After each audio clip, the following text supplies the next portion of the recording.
yesterday's news. Hello and welcome to Old News, the programme and podcast which looks at news stories of the day through the papers of yesterday. The second of a little summer special again whilst I'm away sunning myself, hopefully. And we turn to Here is the News, an illustrated Manx history written by our own Terry Kringle, amongst other historical luminaries, if I can call them that. Luminaries of history, certainly in any case, and Terry doing a lot of the words.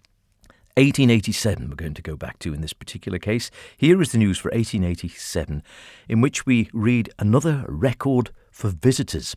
A huge increase in the Isle of Man's visiting industry is revealed with publication of the number of people who arrived during this summer, 1887.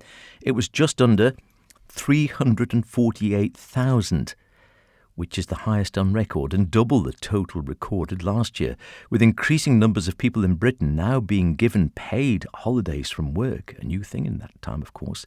It is expected that the comparatively new Manx industry will bring about a new era of great prosperity in the island.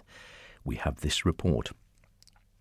The growth in visitor numbers has been remarkable over the last 10 years. In 1877, there were fewer than 90,000 people recorded, and before that, the yearly average was about 60,000.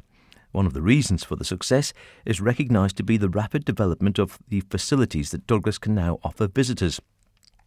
Two major steps forward with the completion of the Victoria Pier in 1872 to enable people to land from the steamers at any state of the tide, and the building of the Loch Promenade, where new hotels and boarding houses have been springing up since the seawall was completed 12 years ago.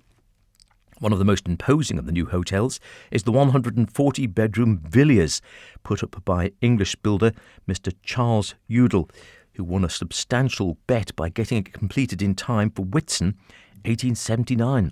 Wonder how much he won. Sadly no longer there, of course, the Villiers. Next year, Mr. Udall plans to further develop the Villiers by building what he is to call the octagonal saloon at the front of the premises. The increasing number of visitors has also contributed to the growing success of the horsecar service, which now runs the length of Douglas Seafront from Summerhill to the Peveril Hotel. Yes, we won't dwell on that one for the time being. We all know where it stops at the moment. There is a fleet of more than 20 cars in use, compared with only 3 when the service started 11 years ago in 1876. Almost where we are again today.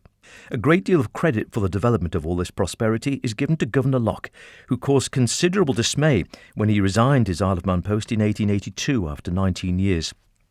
He's now Lord Locke and is Governor of Victoria in Australia. But his example in initiating new projects is being continued.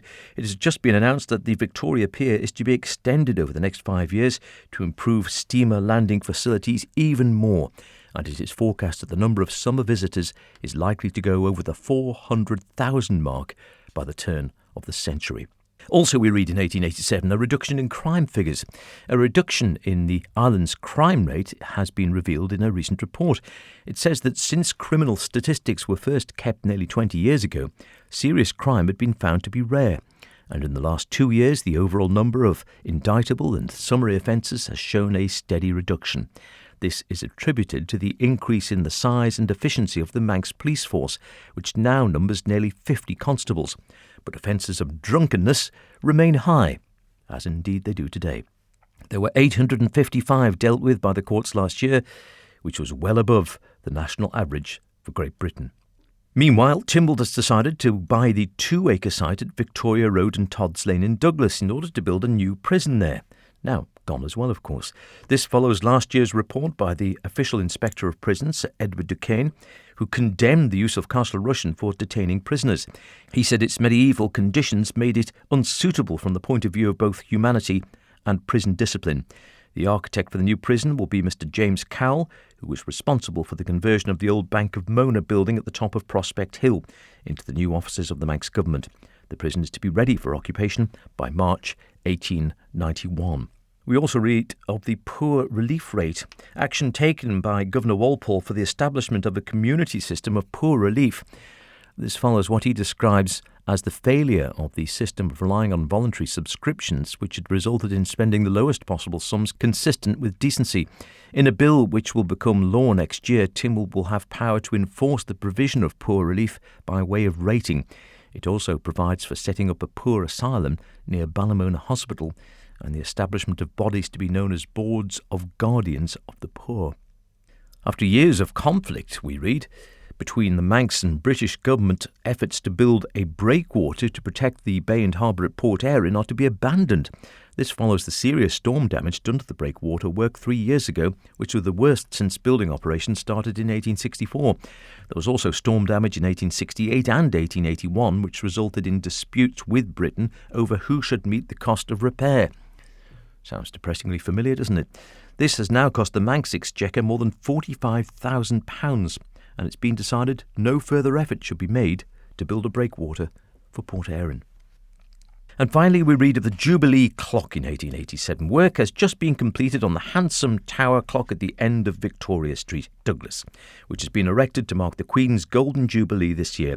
It will be known, with a fair degree of novelty, as the Jubilee clock, and it is the gift of Mr. George W. Dumbbell, the well-known Douglas merchant and banker. Didn't end so well for him. There are drinking fountains at the base of the column for people, horses and dogs. Were they all drinking from the same fountains? I don't know. And the faces of the clock are illuminated by gas. The water and gas companies are providing their service free of charge.